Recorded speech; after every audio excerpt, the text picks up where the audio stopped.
operating on a frequency of 52 megacycles by authority of the Federal Communications Commission. A test program follows.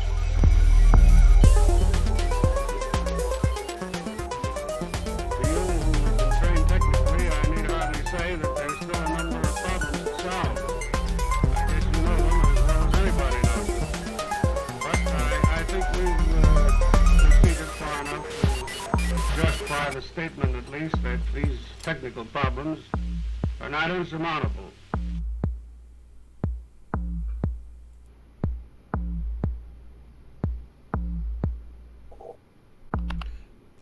Good evening, everyone. Welcome to the weekly KOTE show with me, Chris, Minion, and Brett, All for One Gaming, as your hosts as ever. Hello. Brett, have you realised the obvious mistake I've just done, Brett? We were going to show the KOTE 8 preview, but we'll do that in a second. Yes, we were. We're going to do the KOTE 8 preview before we started. Force of habit. I got into the habit of doing this now. Welcome to Call of Discovery for joining us on the stream. And yes. Yeah, I put a little bit of work into that, and Chris decided that we'd preview it today. Yes, because I thought it worked really nice with the awesome music from Karen. So thank you for the fancy comments, both Brett and Zach. So we've got a lot to go through today. We'll play the KOTE 8 intro video in a minute, but we've got we want to go through the 3 new spoilers from this week. We've got a few new events. We've got an exclusive announcement, which is a first for us. Hopefully not the last. We have talking about some of the changes that we've got in the website for KOTE 8 coming in, results, and then the usual going through some metrics. The videos as well this as week and a breakdown of the KFPL recent event and what's coming up this weekend, and the new breakdown tool that's been announced by one of the websites as well that we're going to go through. Yeah, it's going to be a lot in it today for a week that we kept saying it's going to be quiet. I think Brett's going to realise he's wrong, and I thought most importantly, we're going to start off with the KOTE 8 intro video, guys. So enjoy. Woo. We're out, right? I need that link to the arcade. We are operating on a frequency of 52 megacycles by authority of the Federal Communications Commission. A test program follows.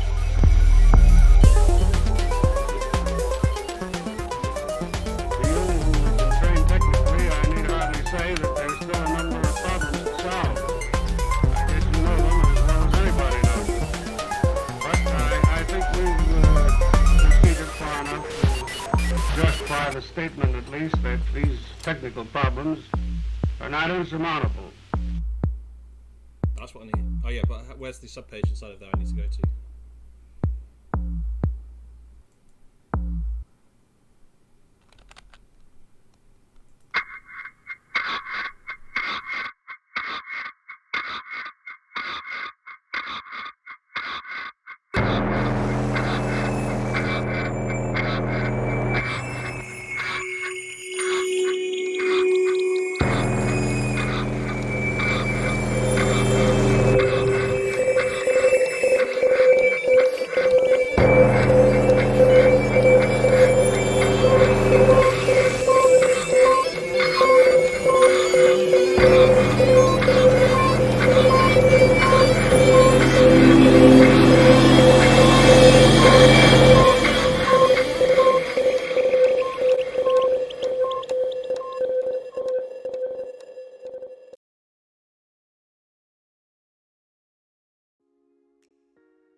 Right, I'm not muted, nor are you. Right, he says that. Brett is still muted. Right. God damn it! One of these weeks, my hotkeys will work. Keys will work. So so we've got KOTE 8 coming up on the 9th of February. Is the closing of the entry for registration. Registration's open now. We've got a couple of teams in already. Remember, the sooner you register, the sooner your deck SAS gets locked. So what we have now is that when you register your team, we will look up your SAS of the decks you've registered, and we will store it, and then we publish to Discord what we think the SAS level is. And Jupiter of the KFPL made an amazing point that if you've got decks you're confident in, register them now, because if the SAS changes and they go up, you're going to be disappointed. But if the SAS changes on other decks, you have until the round start to change your decks. So the sooner you get in, and those decks get locked in, the better. And we had a question on Discord about the SAS limit. 60 it's 60 or below. It's not 59 and under. It's basically each round the number is as high as you can go. Yeah, it's inclusive, not exclusive. And if you decide to change your decks, you just re-register your team, and we will only replace decks where the deck has changed. So, for example, if Jupiter registers re-registers his team, has changed one of his 3 decks, we will only re-record the SAS for that changed deck. So we will handle SAS changes. Touch wood. Obviously, hard to test until SAS make a change, but that's not due for the next few weeks. So we encourage people to just get in as well as much as anything else. We're still working on prizes. We hope there'll be a form of prizes. We have a few contacts to call, and we've got a few other ideas. So we'll be in touch with that as soon as we can. Exactly. Go ahead. Yeah, and I've just put some money on my own in to get a Keyforge quiz prize, which we're going to try and get started out in the next few weeks as well. Awesome, yes. So we're going to announce it today. We are going to announce there will be a Keyforge quiz, the 3rd Keyforge KOTE quiz, on the 2nd of February. And I'm going to try and make it a lot harder than the last one. We have no idea of any of the rules, because we only decided this minutes ago. But we want to go there. Angie will be there, I'm sure. Not tonight, will be there to retain her title, and we look forward to seeing the competition that does not serve us, because it's always great fun. Brett's going to be the question master again. We'll both be the question masters. Brett's going to be the question producer, and we'll see how it goes. But we always have great fun doing this. And I'm going to try and dig my top out for this time, because I tried last time and I couldn't find it. I'm going to try and get my top out. You're going to try and get your top out. Shall I find a Fez that wears your co-host? Yeah. You put something on pretty, and I'll dress up with the top hat and try and get a suit and everything. Okay. If you make a proper show of it. I'll find a sequence Elsa dress or something on eBay or something that's cheap. that's triple extra large or something, and we'll go from there. Awesome, man. Exactly. Right. Well, let's move on to the spoilers, man, because I know you're desperate to talk about them. So. The spoilers. We're doing the repout one last, but Kilgog's Trench. This one reminds me like a lot of the MTG cards when I played that. It's just a beautiful artifact, but at the end of your turn, place 1 depth counter on it, and then destroy each creature with power equal to the number of depth counters on it. So basically, it's a scaling removal. So you get rid of 1 power creatures, then 2 power creatures, then 3 power creatures, then 4 power creatures. But it only gets rid of ones that are equal to it. So you've got to play around it if you can't remove it, and there's no way to proliferate tokens in Keyforge. So unless you can ward or destroy the artifact, that destruction is coming guaranteed. I'm quite interested to see how this is going to interact with other unfathomable cards, because if this had come in on this, that would have been huge if you could have dropped Dust Pixies, Dust Imps, and Imp Spectres, and then gone, cool, you've got 2 turns before they blow themselves up. Yeah. It's going to be fascinating to see how this changes the meta, because I'm not saying we don't have much artifact removal. We do have artifact removal, but there's not a lot of it. And if you get a situation where you have this, or you have, I don't know, thinking of another powerful artifact right now, Eaton's Jar. Heart of the Forest, Eaton's Jar, Heart of the Forest. Which one do you choose? Because you know this is only going to impact you for half the game. But Heart of the Forest will stop you winning. So Eaton's Jar is a powerful. It's a disc, so that's not going to be there. But yeah. Yeah, but Heart of the Forest is always available as a legacy card. Quixel Stone, Dark Amber Vault from Mass Mutations. There's a lot of powerful artifacts, and artifact control has become a established part of the meta. It's something you need to take into account. And it's something, if you bring a deck to an event without artifact control, you can't really complain when you get taken out by an artifact. If you're playing at a high level, you need to be prepared for all situations. And the beauty of Keyforge is it's very hard to be prepared. There's very few decks, if any decks, that are prepared for all situations. Exactly. It's unlike any other card game, because there is no established meta. You have to basically accept you're going to lose some matchups, and you know you're going to be stronger in other ones. looking at the diminishing return of a deck. So let's move on to the next one. So this is when you play it, raise the tide and rage 2 enemy creatures and get an amber for your privilege. This does look powerful, but only because of the way how it's going to conjunct and work with other cards. I mean, we need to have a better idea of the cards that are in the deck to know how powerful this is. But it definitely is interesting to see that you can force the tide to raise. Yes, that's the most important part of this one, is raise the tide without accumulating the chains. You're immediately going to make a lot of against a good deck. You're going to make a lot of their creatures a lot weaker, and you get to rage 2 creatures, which means that if you're against a house that has a lot of a lot of reap abilities, that you're going to put them in a position where they can't use those creatures until that the rage is gone. It's an okay card. I imagine if you saw it in sealed, you'd be like, okay, yeah, cool, but it's not a game-breaking card. But I imagine, depending on the rest of the deck, it could be. Yeah, completely. So we're going to move. Also, just last thing is, this is the favourite art I've seen of any of the Dark Titan cards I've seen so far. The cross purpose. The next one. No. The next one is the best art. It's my second favourite. This is my favourite one, and I can't even tell you why. This one gives me Monty Python feels. That's why I like it. So moving on to the last card. If we build a giant bronchosaurus, sir. Trojan Sauropod. Trojan will enter play under your opponent's control. Omni. Game 3, your opponent reveals their hand and puts each creature from it into play ready, and then refills their hand as if it was their draw turn. Step, destroy Trojan Sauropod. And hello, Jupiter. Hi, Jupiter. And I just see this as an artifact that you play, you get the amber, you give it to your opponent, and it just sits there and everyone ignores it. No, because you've got to think, if your opponent has got board control, if your opponent is in a situation where, because this is going to be like Ammunition or a lot of the other cards, that when those creatures come into play, their play effects don't trigger, so they're busted. So if it's not got Omega, so Omega, it doesn't end your turn.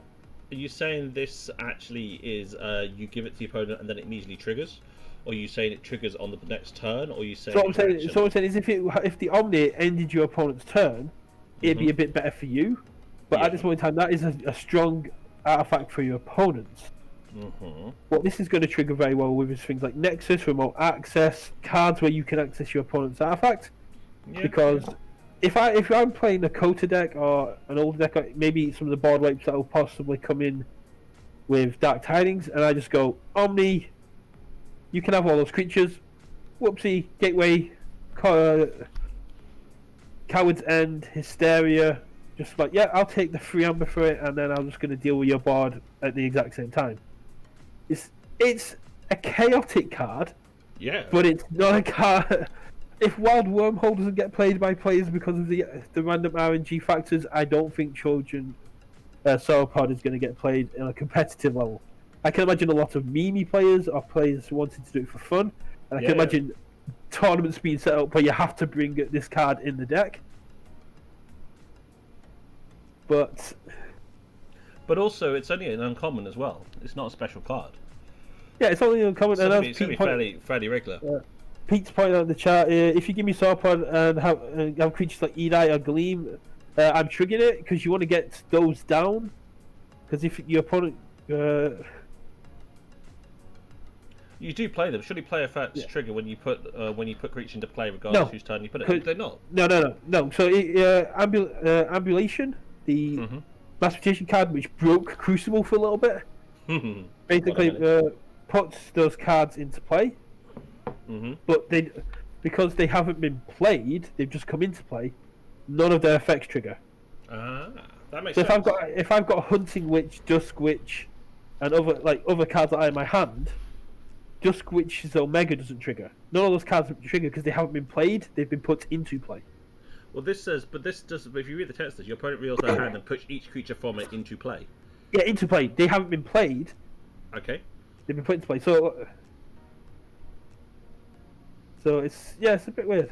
It's going to be interesting how I love the TCO, what the TCA guys and how they reacted to this one was. But yeah, it will. It's definitely going to be interesting.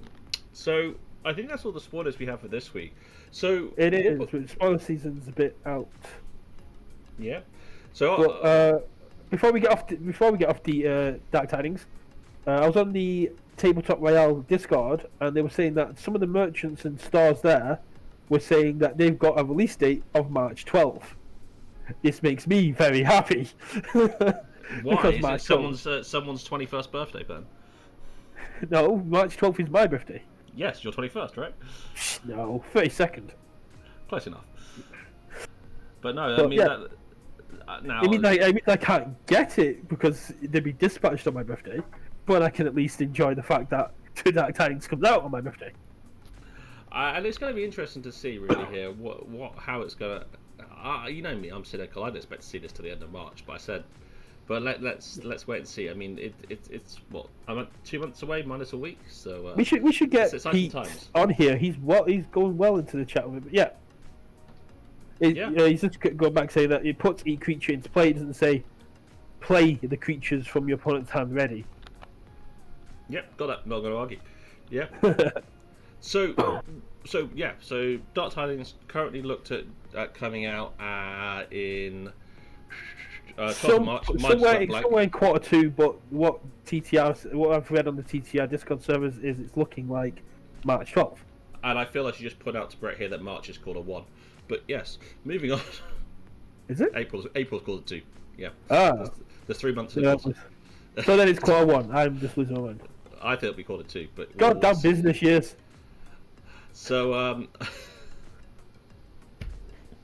I completely lost my notes now for what I was about to say.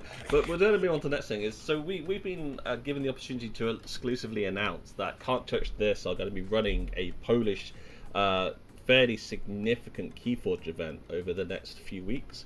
Now they're formally announcing this tomorrow, but they've said we could quickly give some sneak previews today.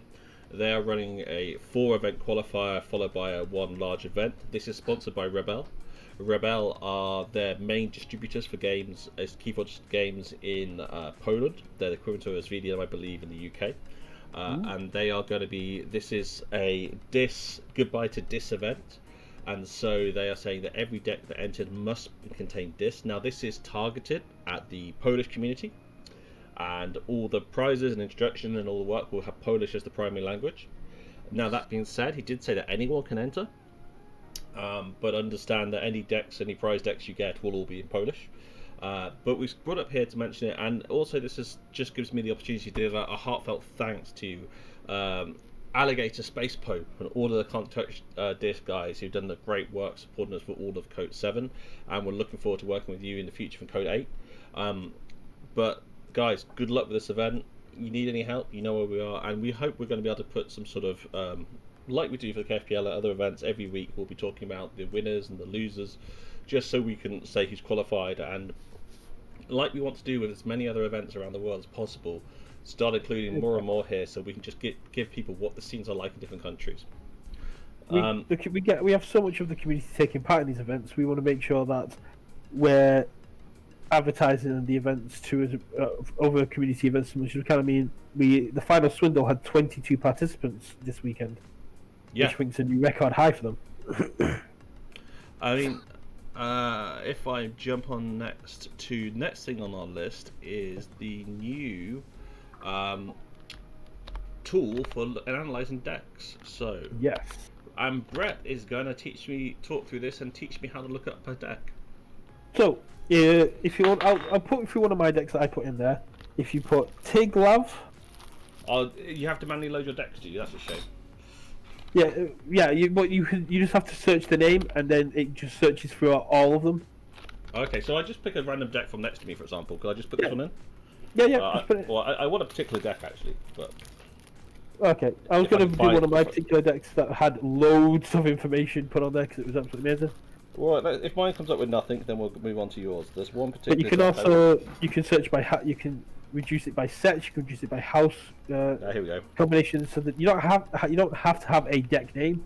You can just go set these house combinations and look up a deck, which is really cool. It's not limited to English. Is Thai, Chinese, all sorts on here. It's absolutely amazing. So this is the deck which I opened on last week's stream. Well, I wasn't actually on stream. I was in the background opening this deck, and it's one I'm looking forward to playing. So this is a COTA Input Bunker Bureaucrat. I love the name Bunker Bureaucrat with all the American stuff going on right now, shall we say? And you can see immediately you've got your commons, rares, breakdowns, and special rares, as well as your creatures, artifacts, actions, and upgrades breakdown. And if you look down really here, cool.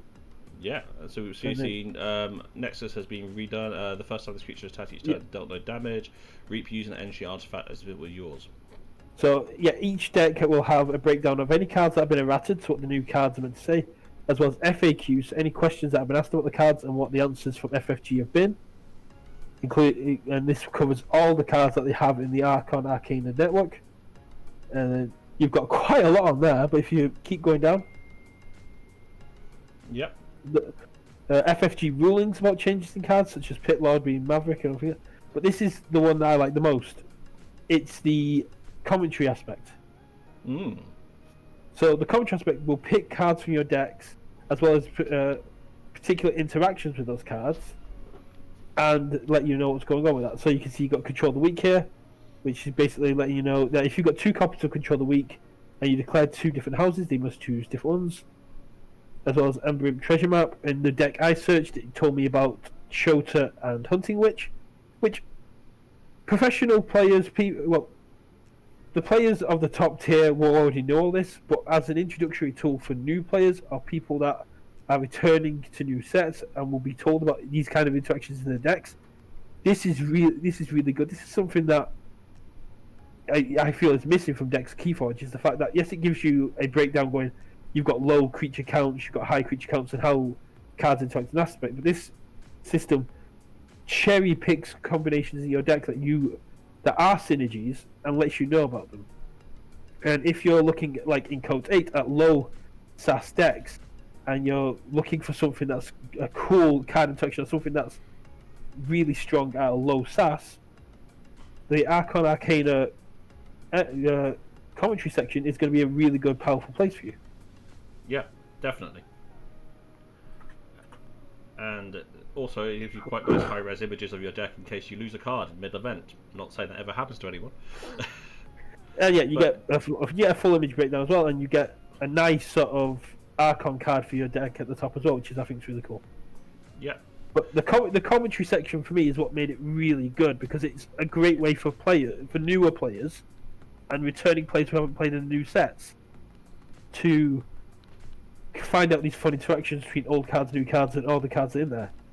Because I've been scouring through Reddit the last couple of days, and there's a few posts on there about returning players looking at these new sets and being intimidated by all these new stuff. Because if you stopped at Age of Ascension and then you're coming back now, finding out about a ward, gigantic creatures, mutants.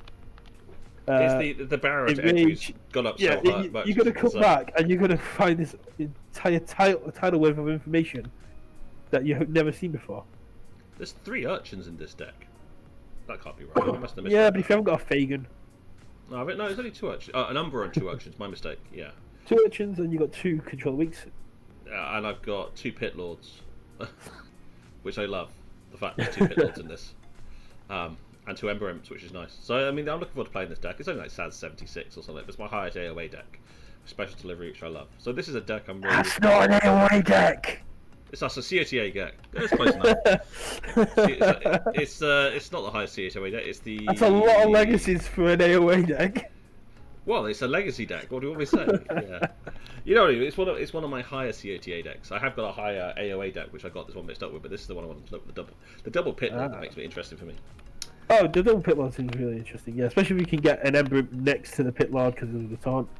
But, yeah, definitely. No.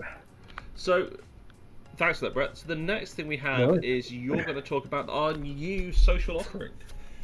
Yeah. So, it's something I've been using to post since the beginning of KOTE 7, but we have set up our own subreddit on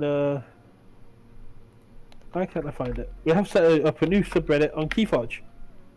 We've noticed that some people want to put memes and other stuff into the Discord, so we haven't really got a channel for that, and plus we have a lot of players in there. We have a lot of we have other people in there talking about kids. See things in there, and some people don't want to put safe for work comments in there.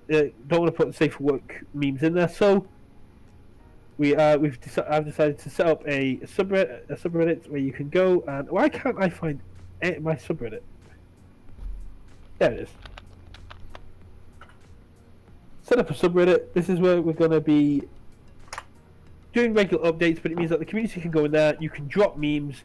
You can do general discussion. There's a lot of stuff you could do on the Discord as well, but a lot of stuff in Discord can get lost in the conversation.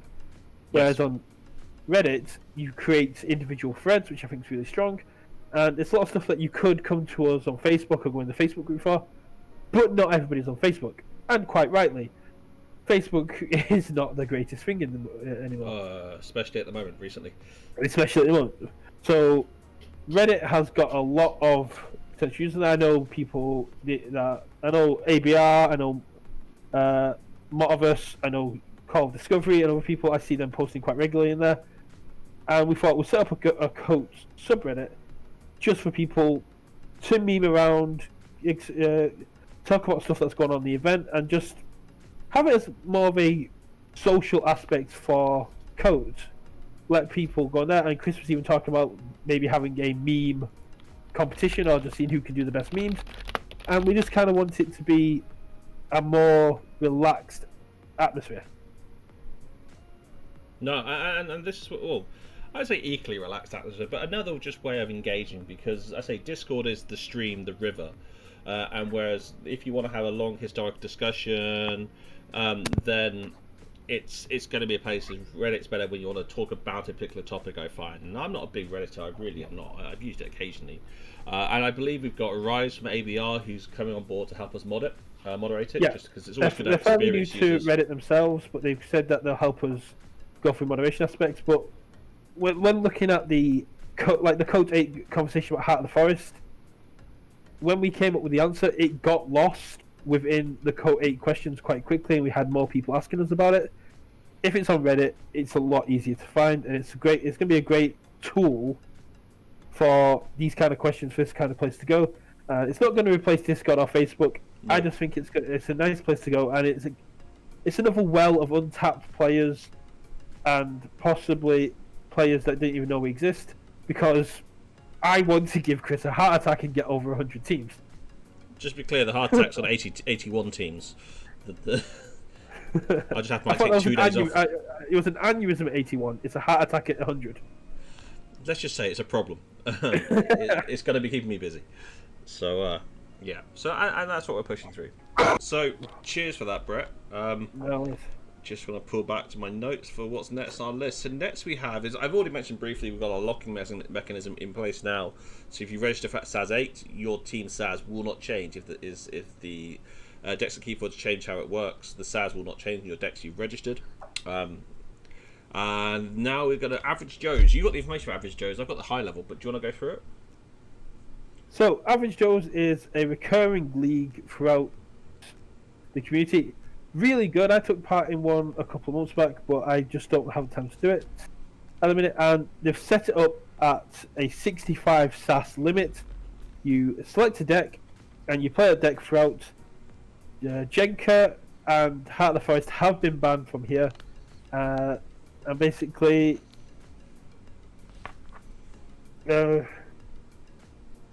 just trying to. They're going for a 65 cap triad this time. I've got my own camera in the way. Basically, if you go to the KOTE Discord and look in the community promotions, Steve Ventil has put in there, as well as if you're in the Average Joe's Discord, which is really good. But I'm kind of losing my track here. Essentially, it's a really good place for you to find your hidden gem decks and play against some really great players. You've got Hamburg Atlanteans that take part in these events. You've got players from all over the world that take part, and it's a really good event. It runs very consistently the same as KOTE. Once one ends, it's pretty much a week until the next one starts. And just like us, they have registry up until the 8th of February. Awesome. With the round starting pretty much straight away. Yeah, I mean the old-fashioned events we've seen them for quite a while, and they're good events, and we encourage everyone to go have a play. Evening, Keyforge Alchemist, great to see you here. Right, moving on, we're going to move to the KFPL. Yes. I'm reading my notes correctly. Yes, KFPL transition. So that's the one. Sorry, too many buttons.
Jupiter, we love that video. Let's be very clear here, man. You're a very talented man to be able to produce something like that. It really Well is. done. You need to give your editor a raise.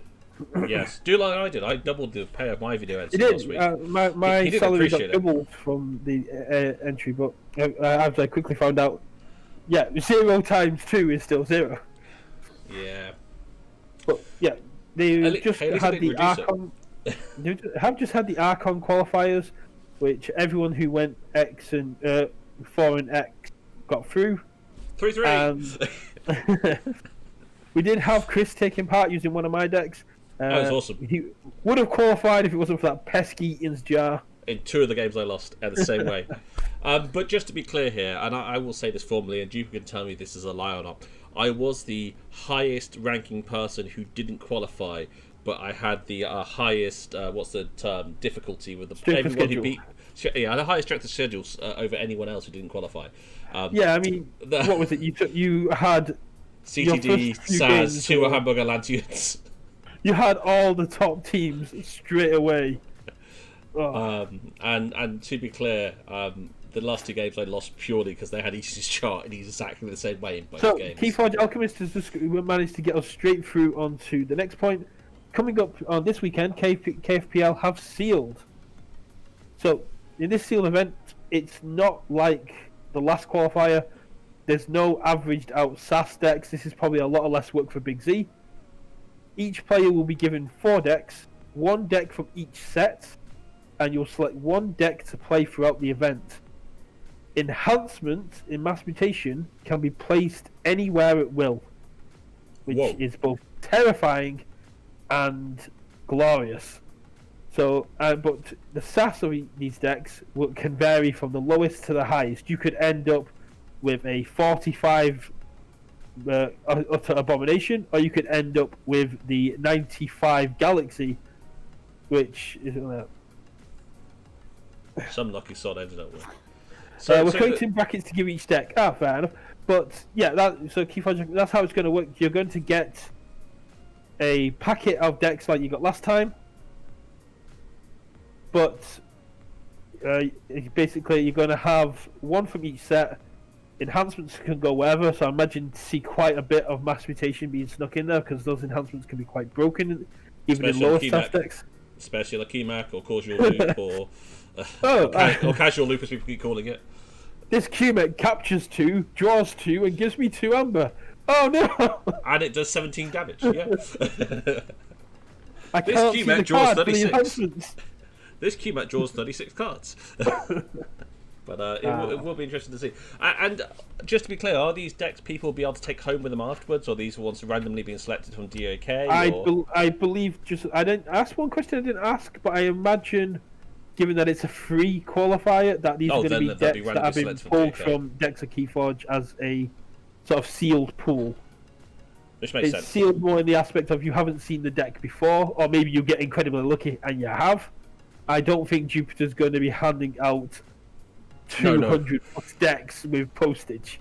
Oh, definitely not. But also, Jupiter's pointed out that it's going to the enhancements could go on. You can match the enhancement to any card that sort of has been tagged as having an enhancement.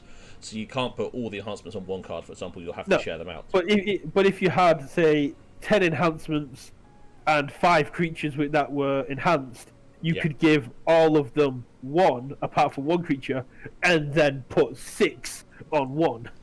Yep, completely. Yeah. That will be entertaining, shall we say. That would be incredibly entertaining.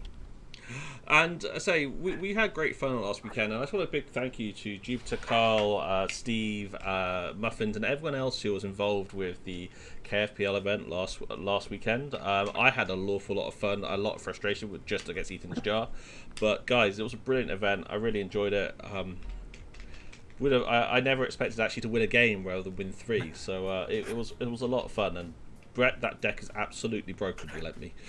I do love jokes, but and this weekend I believe the Screech Bombs are coming in to do commentary live on stream for the sealed event as well, which is going to be really interesting. They've started doing commentary for us. They do commentary for some KPL stuff as well, but I think they're actually going to be going live on Saturday as well. So that'll be really, check that out. They put a lot of effort into their videos, into their commentary, and really into looking into the breakdowns of decks.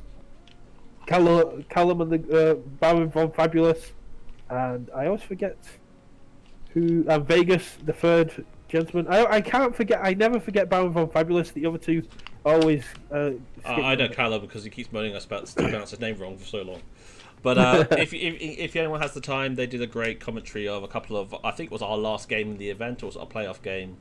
That was the last game of the event, I think it was, and they Team Exalted B, so our last KOTE 7 game, that's on YouTube, guys. Go back, take a watch. They did a great job. They've just done Keyforge Granada versus Lickall. They're currently uploading the Hamburg Atlanteans 2 versus Hamburg Atlanteans 3. Oh yeah, you gave them a nice game. You gave them a nice game this week.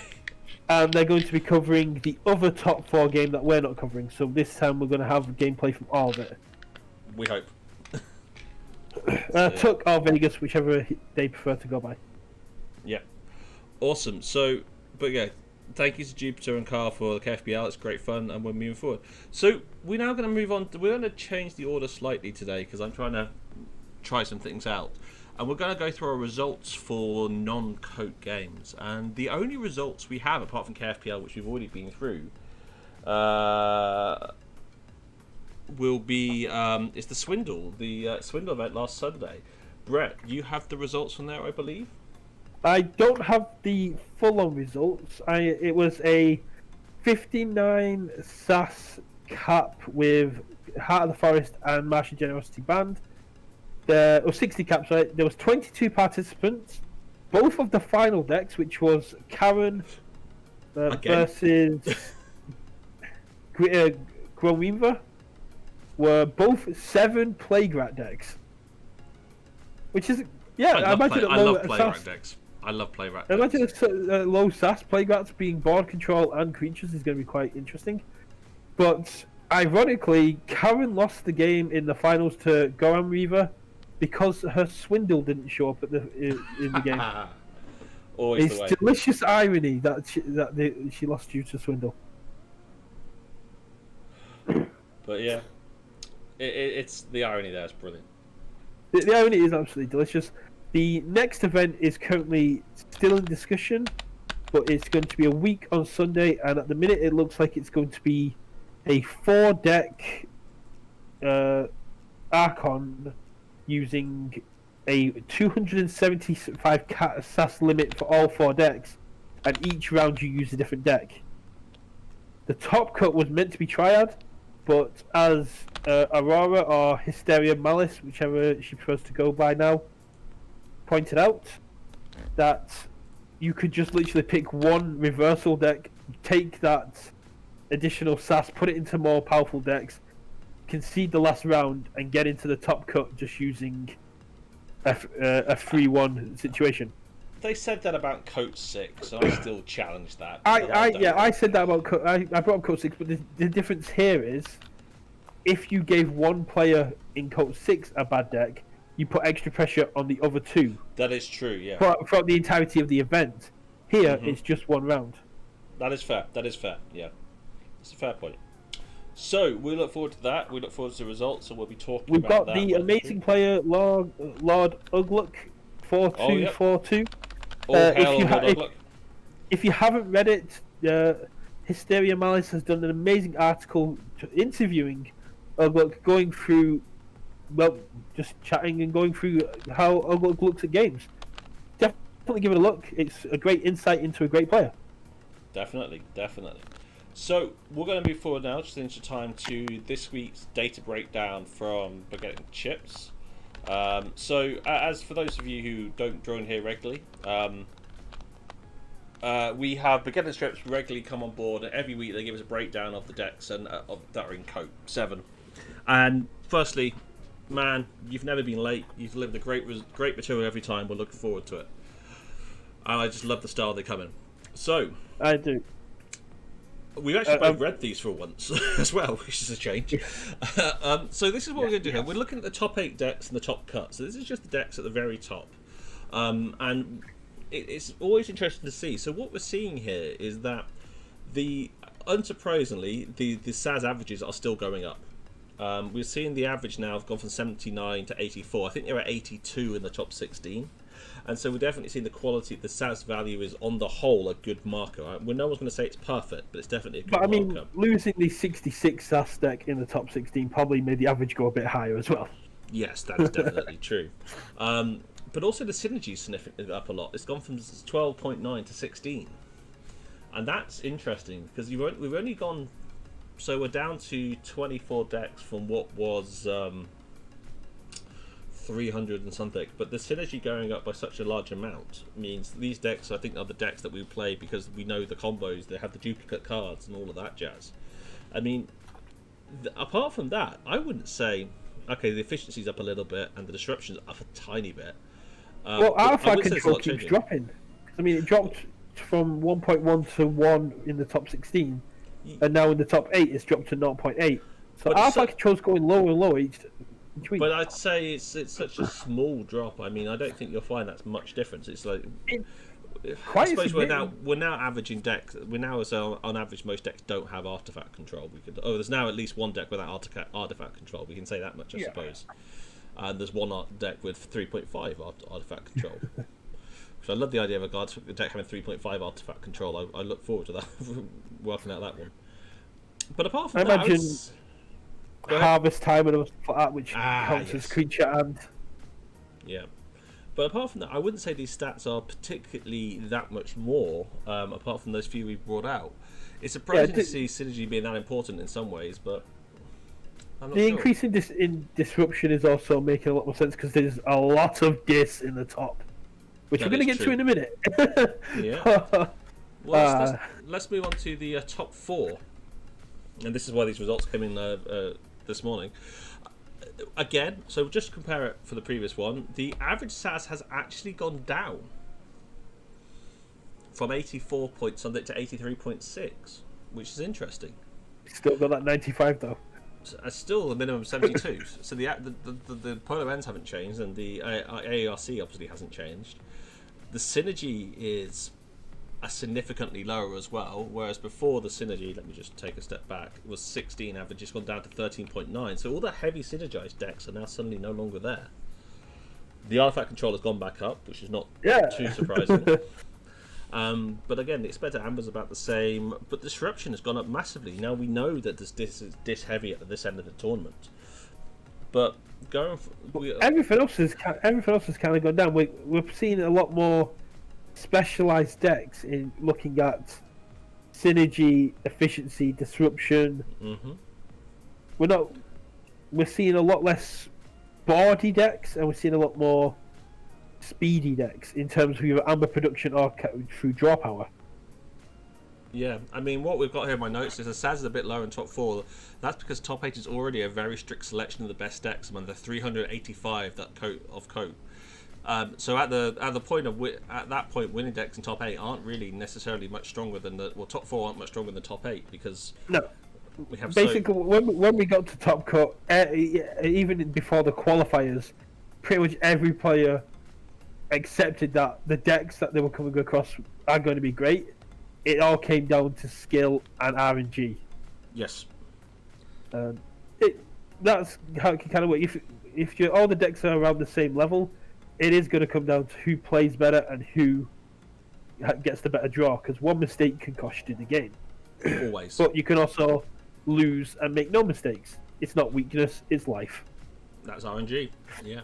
Yep. So, moving on, and now here on the left we can see match mutation is half the decks in top 8. So of the 24 decks in top 8, 12 of them. Sorry, start again. So in the top 8, half the decks contain match mutation. But if you look at top 4, that only goes down to 25%. And Call of the Archons goes from a 20% split to a 41% split in top 4. Whereas, let's be clear, AOA is the same and Worlds Collide is the same. I love the fact that AOA stayed the same. Is it like one deck? Just trying to work it out in my head. So there is 24, 72 houses. Yeah, probably 2. No, it needs to be set. It needs to be sets. So you'd be looking at. Sets, sorry, not houses. So there's 4 There's teams, 20... each with 3 decks. So it's 12. 8.3, probably. Yeah, only one deck. But there'll be 2 in top 8, I'm thinking, and 1 in top 4. Yeah, that makes sense. Yeah. Yeah.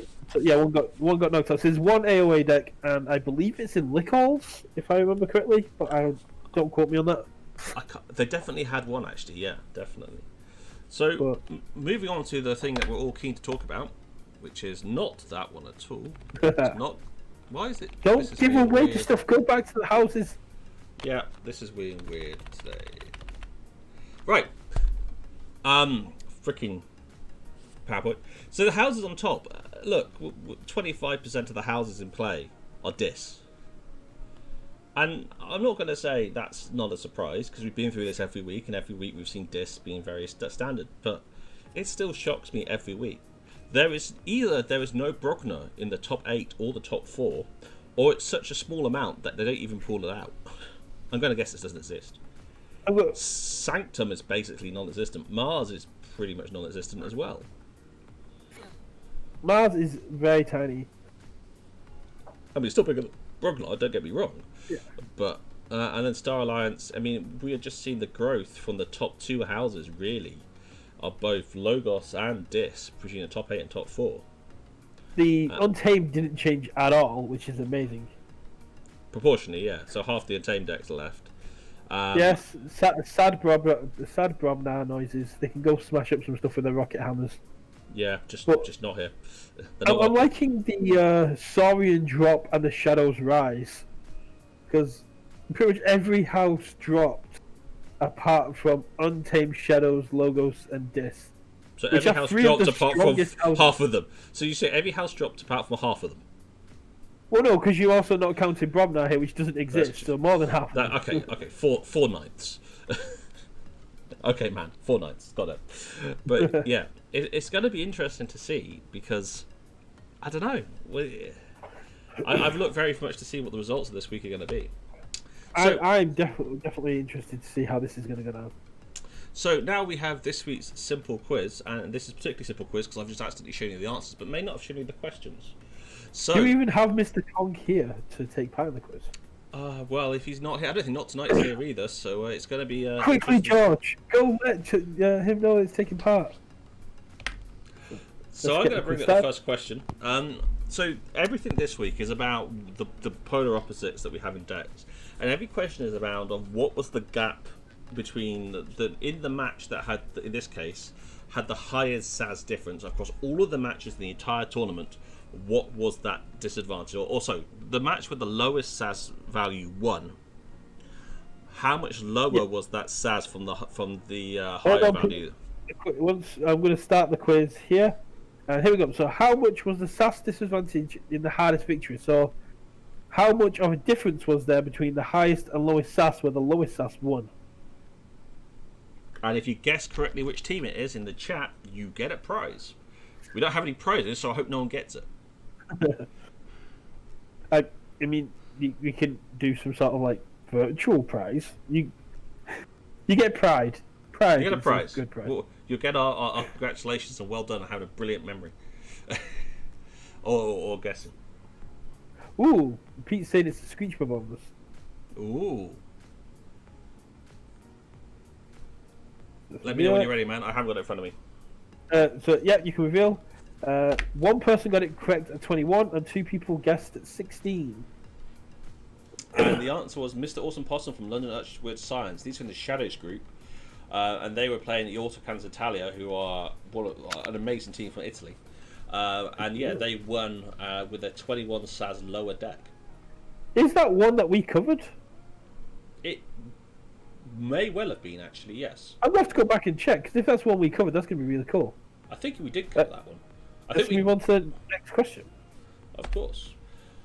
Efficiency is strong, but can we beat it? Which player, or what was the delta when the low of the deck that with the lower efficiency that won, with the largest delta? So what's the difference between the highest? What was the difference between in efficiency between the highest efficiency and lowest efficiency? Where the lowest efficiency won. Yeah. And I don't know how this is a thing, because all those 4 numbers are huge differences in efficiency. Yeah. And again, if you guess the team, you will not get a prize, but we will get our thanks and a virtual prize of some form.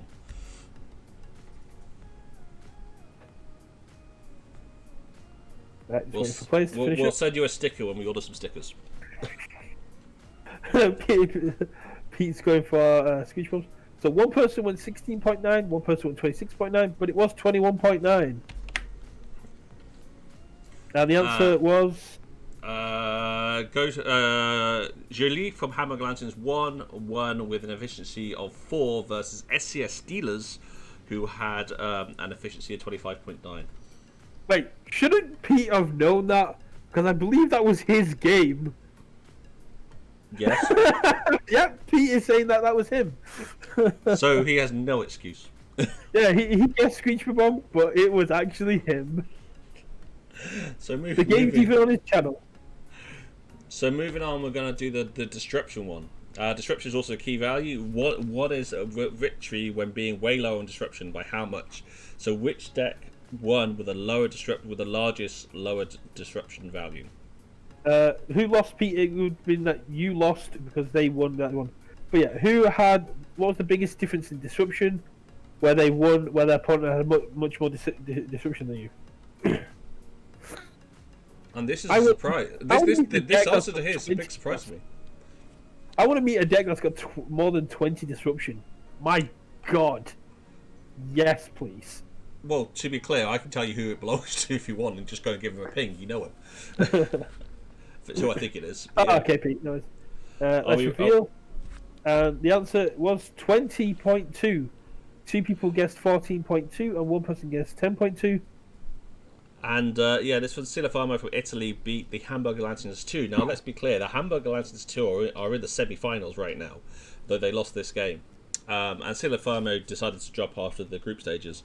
So, yeah, it's as ever. I'm not saying the decks shouldn't have won. I'm just saying it's interesting to see that one stat is not everything. You need to carry across the board. Exactly. And now we have not enough amber control. How hard could it be when we lack amber control, winning the highest disadvantage of amber control, but by how much? And again, if you guess the team here, you get a sticker if we ever order any. Am I allowed to enter? No. You know that the answer is. I do. You set the questions up. This is also true. Ooh, Pete going, we can't touch this. Ooh, interesting. 18.9. Let's have a look. And the answer is Brett from Team Exalted B. Well, with Moon the Guildmaster Taloncliffe, which is an awesome deck. I love playing with it. Against Portuguese Generosity, my numbly painted Vigi. Can I point out you gave away the answer before they finished the vote? Oh, I thought you said you finished. Sorry, my mistake. No, but there was only one guess at 20.9, but it was 14.9, and it was me. And I was quite surprised to see my name come up. Yeah, so we all were. Especially with amber control, because normally the other way around. And finally, the not so powerless. Big balls can be troublesome, especially when yours is very weak. Victory will have the biggest efficiency power disadvantage, but by how much?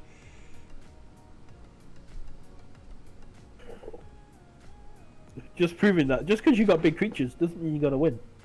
Grobnar being a perfect example. Oh, completely. Pete coming in with a 70, but which team, Pete? Which team? I'm trying to remind myself which team it is. Ooh. I only remembered mine. Peak winner with the Keyforge Granada. We also had Lorenzo saying that it was his team that got that one, and he didn't even know it. So it was 82. 3 people guessed 78, but the correct answer was 82, and the team was Learn Urchins, Weird Science, Ollie C, who kicked my ass, I think. No, wait, Awesome Possum kicked my ass while you played them. And they're playing against Hypno Keyforge from Singapore, with a difference of 82. I just look at this going, I know, and this is interesting really, because all these stats, we've always said it's not just about one stat, it's how you play the game and how the deck works together. But these stats are still fascinating, I find, to look through. So as ever, thanks to Nathan for Dexter Keyforge, thanks to me and Brett, but more importantly, thanks for Baguette and Chips and Lip Tots from there for organising all these slides for us to show you. And thank you everyone here for playing Keyforge and joining in the KOTE events. It's been great fun, and we've really appreciated and enjoyed everything we've seen and done with you guys over the last, well, over a year now we've been doing these events. So, moving on. So, next thing I had is the videos. Can you hear me? I can hear you, yes, and you're not muted. Yeah, so you were just talking at the same time when I was saying who won the quiz. Oh, sorry. who won the quiz? Fresnel of Can't Touch This took the quiz points. Contestant 7 and Contestant 5 were the only other ones taken that are still credited. But I'm enjoying doing the quiz this way. Me too. I also like the fact that every week only one person gets a positive score. So it makes it even more interesting. But no, it's great fun. So, looking forward to what the Baguette and Chips bring together for next week, to be honest. It's going to be very interesting. Beat my own record. Minus 85k. Urgla, congratulations, sir, on beating your own record. But I think our quiz in 2 weeks will be very interesting to see how everyone copes, and we must make sure our current winners are fully aware that the quiz will be happening. Oh, definitely. And I'm going to have to dig deep for questions, because I repeated a lot from the first quiz because I wasn't there for that. So this time, I need to dig a lot deeper. Yeah, man. Random YouTube videos of what colour is the person's coat on the preview trailer was an inspirational question. Everyone went, there was a preview trailer. What colour was one of the Archons from the Keyforge preview, Keyforge game trailer? Was just mean. I didn't even know there was a trailer. There was, yes. I might go through some of the Crucible casts and try and find some really weird stuff that happened during that as well. So, I mean, one of the questions I think maybe we should have is, where was the pre-release event held in the UK? Because I know that one. But no one outside the UK will know that. Yeah. So, let's get on with this week's matches. I'm pretty... which card? There's actually a few cards that mention Val Jericho. That was one of the ones I was going to do. Though? Which one first? Because it's mentioned in KOTE Brobnar, it's mentioned in KOTE Untamed, so it's hard to say which card mentioned it first, because they were all printed at the same time. Surely the lower number was printed first. Well, no, that's just the issue number. It's not their print number, is it? Because depends on the day. Well, then it would be Gauntlet of Command, I believe, which has. I said, "Take me to your leader," and got a fist to the face, Captain Val Jericho. So the question I then have is: are we just going to have, what number is this card in W? What is number 70? Card 72 in Worlds Collide? That becomes then the card with the lowest number, which would probably be Brobnar Gauntlet of Command. And why I know that off by heart shows you how much effort I put into the last quiz. Because we had quizzes. One of the questions was about cards, about people that had been mentioned on flavor text that hadn't been made into cards yet. Right. So this week's feature games are Lickle versus ABR. It's something that's always interesting. So, a big thank you to Lickle and ABR for playing very efficiently and as quickly as possible, so that I was able to go to bed at 4:30 in the morning, as opposed to like 6 AM if they didn't play at the same speed as other teams. So I have a strict rule: Brad is not allowed to do an all-nighter for the sake of KOTE. I ignored that rule because it was 3 AM games, because it's US versus Hong Kong, China. So yeah. His missus hasn't told me off for this yet, but she normally agrees with me.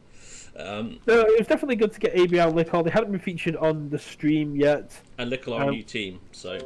Yeah. And ABR bring a lot of teams each time. And they're very active members of the community. It's only the second event. They brought 5 this time, 1 previously, maybe 1 before that. But yeah, they definitely grown nicely, and they've got some great teams, great players. It's great to see them. And they're really nice guys themselves. They run their own league, which is absolutely huge. Definitely would check those guys out as well. We should definitely be talking more about their league results every week here as well. Let's get in touch with them and get some results for next week. I don't know if they're still going. I need to double check. I contacted the guy running it, and he told me to contact Flaming Hobo from Reapout. I need to go back through the messages and find out who I'm meant to talk to about that. Well, Dave C watches this stream on after we air it, so yeah, get Flaming Hobo to reach out to us, and if anyone has any other events or leagues that they want pimping, whether as the results or as to advertise the events, look guys, we're happy to do anything here. We can give up to a couple of minutes per event. If we get 1,000 events, we may change it and focus on the larger geographical ones, but we're keen to get as much here as we can. But let's move on to this week's games. We're keen to be as active in the community as possible. Yeah, bringing people together. So, here we go for this week's games.